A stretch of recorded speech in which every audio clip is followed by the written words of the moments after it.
A persistent leak. It's been like this for 8 years. That is the girls' room. At the bottom is all mouldy.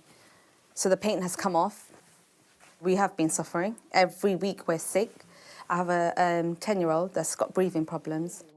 For years, they've been begging the council to fix it. Life like this is all her daughters can remember. They grow up watching this grow with them as well. Do you know how sad that is? I can't breathe that much. Since a baby? Yes, since a baby. They want us to live in hell, that's what it is. They want us to live in misery.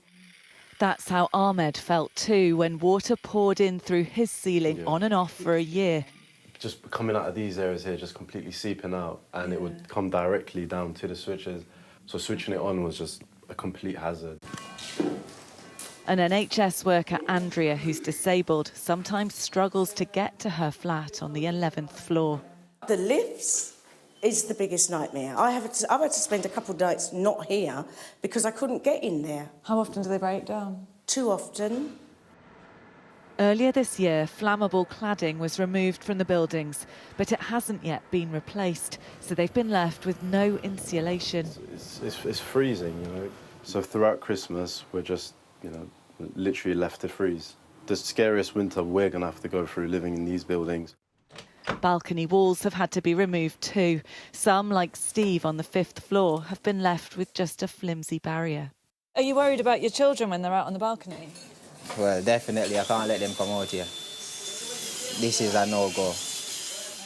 Waltham Forest Council insists the work is being carried out safely. They are, however, unable to say when the buildings will be re-insulated. They say they respond to concerns in a timely manner and they apologise to Faz, saying they'll arrange an urgent inspection of her flat. I feel like something bad has to happen to me and my 2 girls. Then I feel like maybe they will take this serious. The government has made social house building a key priority, but the experience of people here raises questions about whether existing homes are fit for purpose. Becky Johnson, Sky News, East London. Well, that was Sky News at 10. Coming up, we'll take a first look at tomorrow's newspapers in the press preview tonight, joined by the chief political correspondent at The Sun, Jack Elsom, and the political journalist Zoe Grunewald. Welcome to both of you. Among the stories we will be discussing, this take on our lead story on the front of The Guardian. The headline for the paper, UK expected to follow the US in letting Kyiv use missiles to attack Russia. That and plenty more in just a moment.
we've got your Sunday mornings covered. From the front page and the sounds of the streets to the voices of the people who make the major calls and big picture politics beyond Westminster. We'll put you at the heart of our story. A new start to Sunday. I'm ready. Are you? Join me, Trevor Phillips, Sunday mornings on Sky News. Well, this is Sky News. In just a moment, the press preview, a first look at what is on the front pages. First, though, our top stories. Russia says the decision by the United States to allow their long-range missiles to be fired by Ukraine into Russian territory is adding fuel to the fire. Sir Keir Starmer has met the Chinese leader Xi Jinping at the G20 summit in Brazil, saying he wants respectful relations with Beijing. Hundreds of farmers are preparing to head to central London tomorrow to protest against the government's plans for inheritance tax announced in the budget.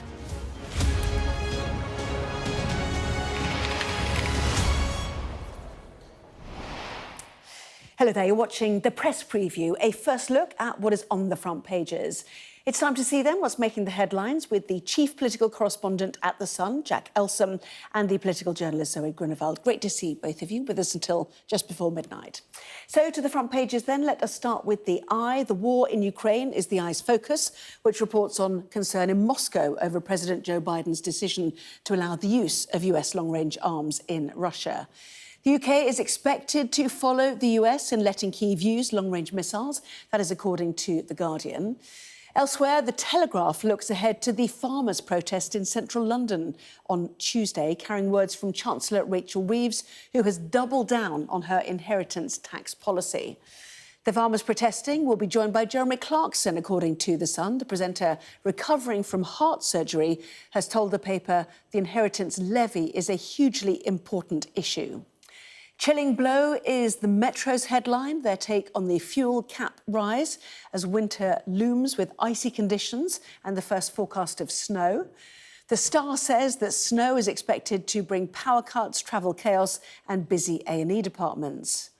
Flight chaos as BA is hit by another IT meltdown is the Daily Mail's headline, reporting on a technical issue with British Airways systems which has grounded flights. And the Financial Times reports that Chinese firms are looking to gain a march on artificial intelligence by poaching Silicon Valley's top AI talent. Well, don't forget to scan the QR code that you'll see on screen during the programme, and you can check out the front pages of those newspapers while you listen to our guests. So let's head to Jack and to Zoe. Welcome to both of you. Still, the fallout from Joe Biden's decision to allow missiles. The Guardian focusing on what the UK will do. Why have we not yet found out what the UK will do, Jack? Well, much like the US, I don't think we're actually going to find out whether or not Zelensky's been authorised to fire these UK missiles into Russian territory until he does just that. You know, Downing Street has sort of been saying behind the scenes for quite a while now that don't expect any sort of update officially when it comes to this. And the first time we might see it is actually when we have a made in Britain rocket in the debris of Russia somewhere. Obviously, since this seismic news came yesterday that Joe Biden had allowed Zelensky to fire US missiles into Russian territory, there's been a live conversation, I think, between the UK, France and the US about whether the UK will follow suit. At the moment, obviously, Joe Biden has a veto on Storm Shadows being fired into Russia because the US controls the guidance system and that's what they supply, so he does have that sort of block. As of this afternoon, we hadn't had any sort of clarification that this was actually going to go ahead and the UK would be able to allow Zelensky to do that. The front page of The Guardian is now reporting that the UK is expected to follow the US's position in this. I think that seems the logical position. We had Maria Eagle, Defence Minister, in the Commons earlier saying that allies stick together and they sort of want to sort of unite with one voice around this. And so in the next few days, potentially we will see a shift in that position and therefore Ukraine can use our missiles to be able to attack Russia. Big escalation in the war, major shift. All eyes on Putin's response. Yeah, absolutely so, and how it might come. The Eye, Putin threatens to strike back if UK and US arms are used in Russia. This is really interesting, isn't it? The prospect of Donald Trump, whether this has been factored in at the White House to such an extent they believe he would not use any form of nuclear armament given Donald Trump is about to come to power because he is unpredictable. But anyway, sort of the why now is fascinating, and the what Putin will do, of course, is the follow-on to that. Absolutely, and it almost feels kind of trite to reduce, or talk about the conflict in Ukraine in terms of domestic US foreign policy. But you're absolutely right that we have, a new president-elect coming in the next year who has a different attitude towards this conflict than Biden has. And Biden has now changed his position. He seems to be increasing the defence capabilities of Ukraine. And the question is this because he is anticipating that Donald Trump might want a solution that favours Russia, a solution that isn't to Ukraine's liking, isn't what Ukraine would expect or want the West to advocate for. And therefore, he is trying to shore up Ukraine's position in this war so they have a better bargaining position should Trump try and do that. But then, of course, the US says it's because of the escalation from Russia itself, having North Korean troops in there, having other weapons coming from different countries, and they believe now is the time to do that. But you're right, this has been, we know the UK has been lobbying the US to allow this to happen for some time. Biden has, remained pretty firm on not allowing that, but suddenly his position has changed. And it does seem that Trump's entrance into the White House next year has maybe moved things along quicker. Yeah. And of course, you say, what will Putin's response be? He has been quite, throughout this conflict, he has said, if the war is escalated, he will respond accordingly. Thus far, we haven't seen, worst case scenario, a nuclear response, but who knows? Well, there are other, the cable cut, for example, in the Baltic Sea. Absolutely. Any form of cyber terrorism, we might call it. There's other means, aren't there? That's the thing. Yeah, it does look a bit like legacy building from Joe Biden. In his last few months in office, he's decided to greenlight this move, which he's been stonewalling now for quite a lot of time. And I know that obviously a lot of people are saying it's the North Korean element which is feeding into this, and the fact that their troops are now going into Russia to fight against Ukraine has spurred this. A lot of experts also saying that in the time which Zelensky's been calling for these weapons to be green-lighted, actually Russia have moved a lot of their infrastructure back, and therefore questioning how useful this would actually be.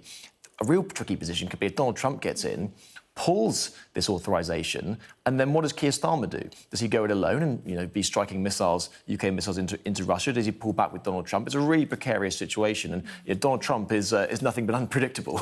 Yes, indeed so. And are we seeing, the formation of a line of limit ahead of any negotiations when Trump comes into power, for example, and thereby protecting Kursk, which is Russian territory, would have a big impact on those negotiations. And we're waiting also for clarification on what the limits are to the use of these long-range missiles. Is it just the Kursk region, which we think is where the North Koreans are? So, we watch, as you say, in the days ahead to see how that plays out. In the meantime, first meeting in several years between the British Prime Minister and the Chinese leader. Did it seem positive? What did we learn from it? Yeah, so more foreign policy dominating the front pages, a lot of it about, possibly not surprising considering the US presidential election still looming large. But Keir Starmer met Xi Jinping at the G20 summit in Brazil.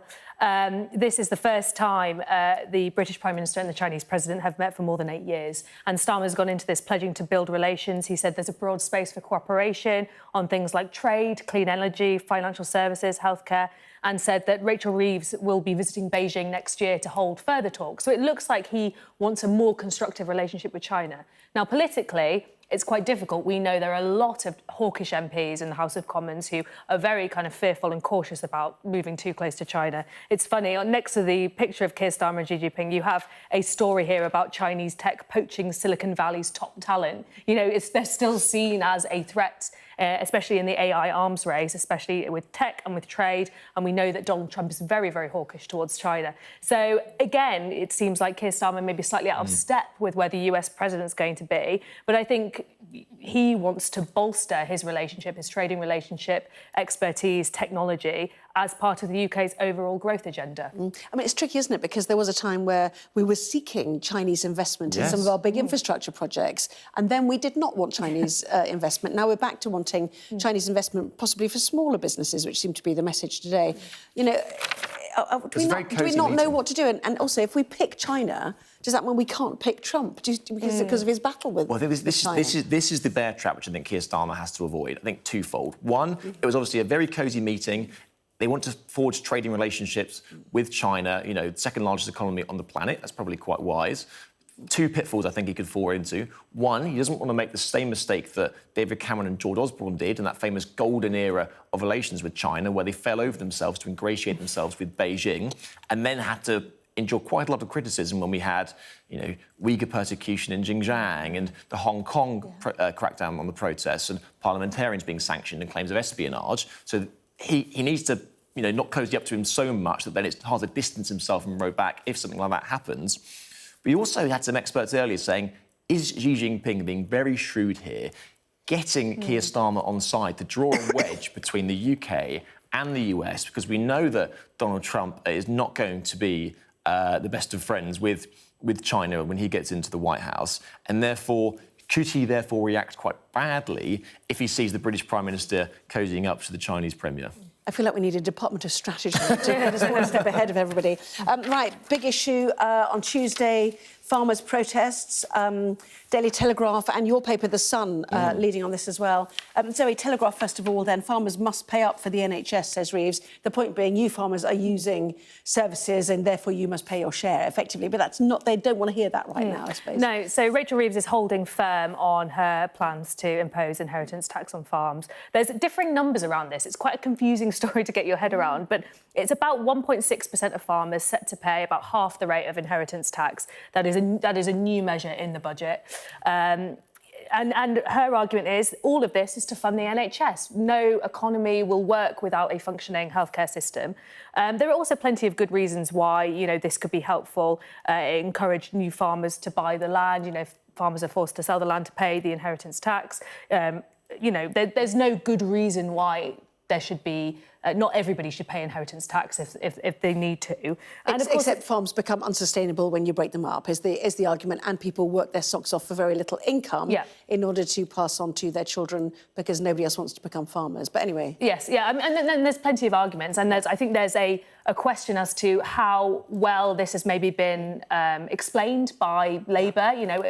Do all farmers feel that they're going to be touched by this? Inheritance tax is one of those things where people kind of overestimate how much they will be going to pay. I need to get to The Sun very quickly. Sorry to rush you. Just very quickly, your story that Jeremy Clarkson will be at the rally. Yes, Jeremy Clarkson, probably the most famous farmer in the UK, although a relatively newish one, is going to be leading the charge tomorrow. 20,000 farmers and protesters is expected to descend on Westminster to make their feelings known. They're pretty aggrieved about these changes, and Jeremy Clarkson even told The Sun in tomorrow's paper that he's defying health fears. He's obviously had that life-threatening heart operation quite recently, so he's actually going to this protest on the advice of his doctors to campaign against these measures in Rachel Reeves' budget. Yeah, it's going to be a big day. I hope you can get to your offices. Anyway, put it there.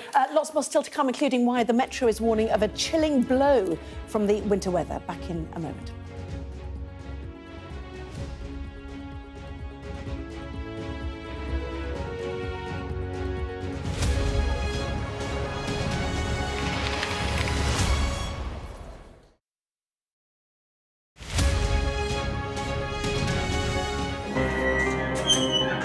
We've come to one of Moscow's Cold War bunkers. It was built as a top-secret command centre.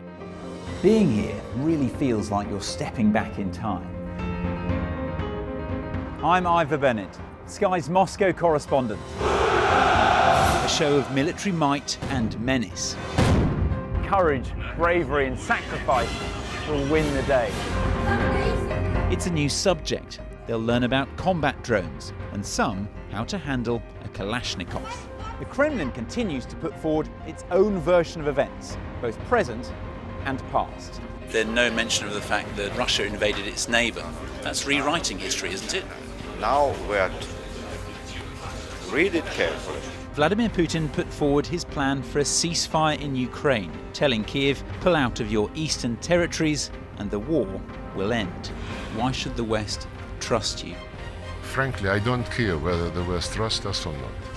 Vladimir Putin is already the Kremlin's longest-serving leader since Stalin. The question is, what will a fifth Putin term mean for Russia and the world? Why do you support Vladimir Putin, Mr. Segal? I can't answer questions that stupid. I've watched Vladimir Putin attempt to create a new world order.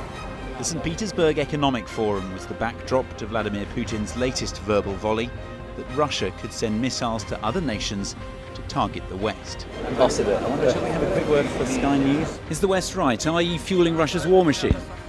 We Swedish media, oh my God, you're not afraid of being here.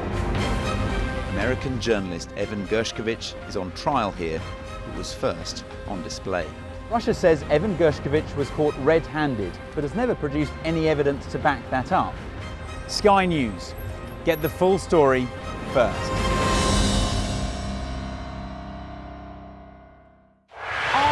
Gives you the very best of Sky News wherever you are. Breaking news, videos, analysis up at 6%. Podcasts, watching us live. Joins us live all in one place and all at just the touch of a screen. The Sky News app. Get the full story first.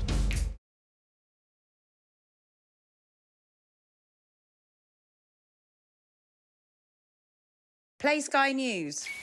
From the Sky News Centre at 7. Now that you're up to date, we can go into a bit more detail. Things can change incredibly quickly. Taken by surprise. Have you ever known a moment like this in British politics before? Yes. Cheers. We'll start with breaking news. Let's get the latest on the ground. So, by the end, we'll hopefully all understand what's going on in the world just that little better.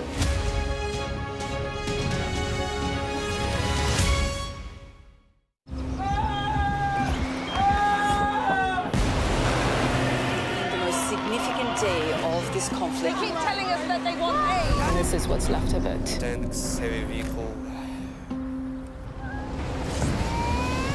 Why only in America? People want their country to work. Just want a job in a normal life. Why are these homes empty? I want you to be honest with people. That has happened within minutes. Sky News, the full story first. Free wherever you get your news.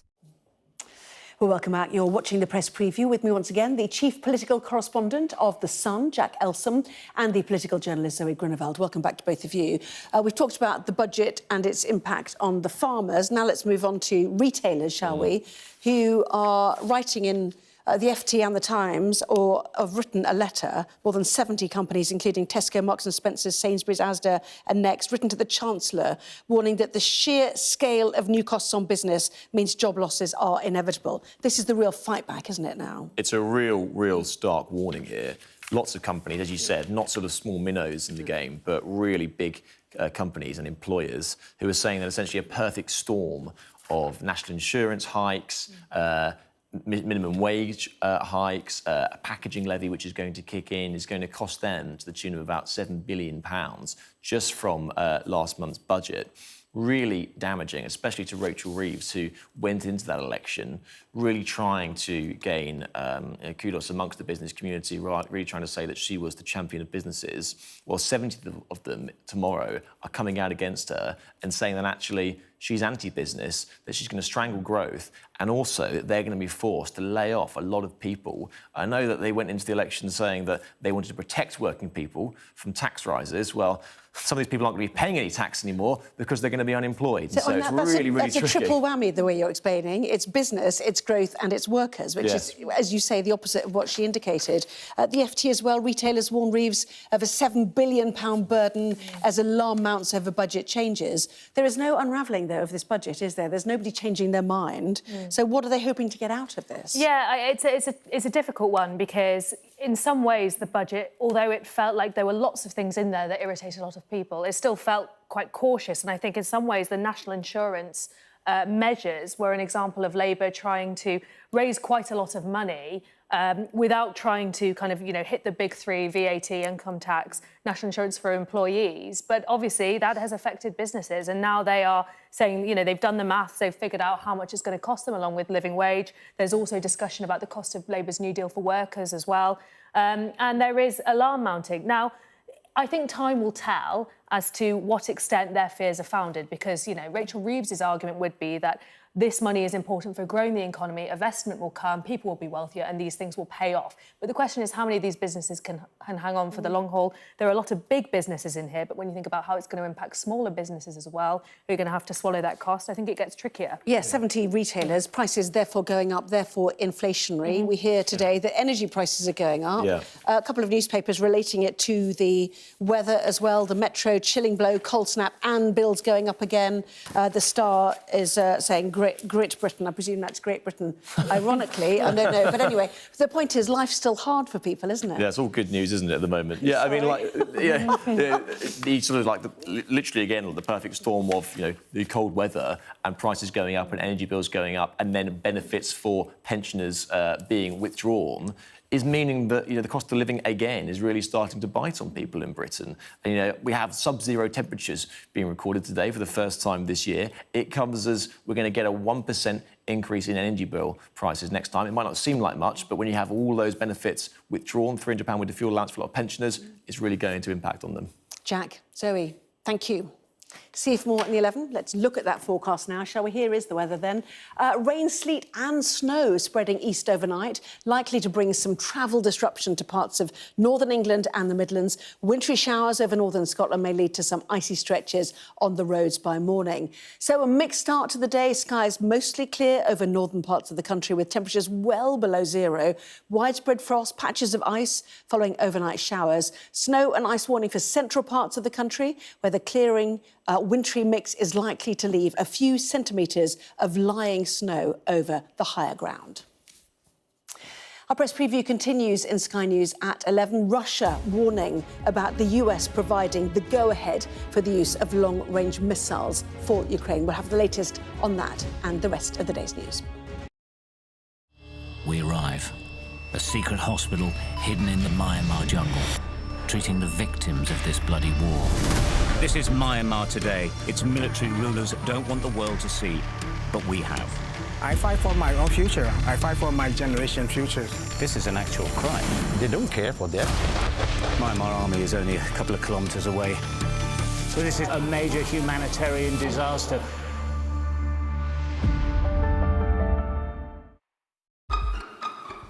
We've got your Sunday mornings covered. From the front page and the sounds of the streets to the voices of the people who make the major calls and big picture politics beyond Westminster. We'll put you at the heart of our story. A new start to Sunday. I'm ready. Are you? Join me, Trevor Phillips, Sunday mornings on Sky News.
It is 11 o'clock. This is Sky News' extended press preview, our top story. Adding fuel to the fire of the war in Ukraine. After America decides to allow its missiles to be used inside the country, Russia's warning of a new round of tension.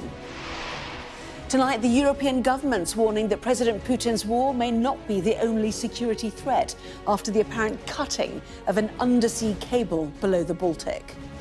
As Sir Keir Starmer meets the leader whose partnership with Russia was said to have no limits, the Prime Minister says he is doubling down on support for Ukraine. Also tonight, ploughing their way to Parliament, thousands of farmers prepared to march through central London to protest the government's inheritance tax plans.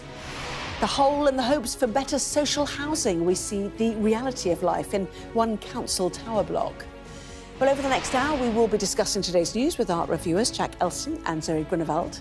And later, we'll have a full run-through for you of tomorrow's front pages.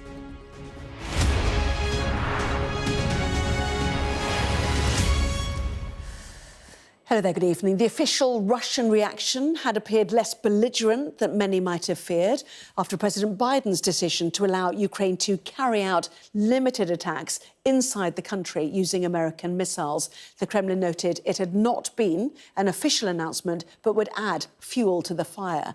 Tonight, though, the governments in Germany and Finland have warned of the threat of hybrid warfare by malicious actors after the suspicious severing of an undersea communications cable between the two countries.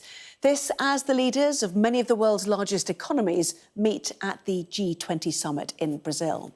Well, over the next hour, we will bring you tonight's headlines, tomorrow's front pages and the views of our paper reviewers, the chief political correspondent of The Sun, Jack Elsom, and the political journalist Zoe Grunewald. First, though, from Kyiv, this report from our chief correspondent, Stuart Ramsey. Russian armoured vehicles heading towards Ukraine positions, firing as they go, but also being engaged. These are some of the latest pictures from the front line in Kursk, the Russian region invaded by Ukraine in the summer. Soldiers who gave Sky News this material say they're facing more and more of these attacks. This vehicle was destroyed, but they say it's non-stop. In the skies as well, it's relentless. Russian drones and missiles tracked and shot at by air defence teams every night with varying levels of success. Long-range missiles would allow Ukraine to attack the places where these missiles come from. Ukrainian politicians like Lysia Vasilenko applaud President Biden's decision, but say it should go further.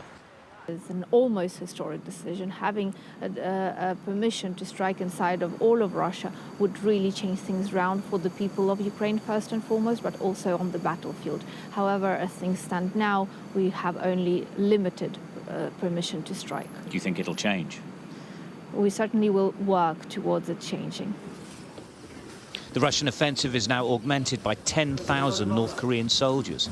It's at the root of President Biden's change of heart. Russia is furious, claiming it's an escalation of the war.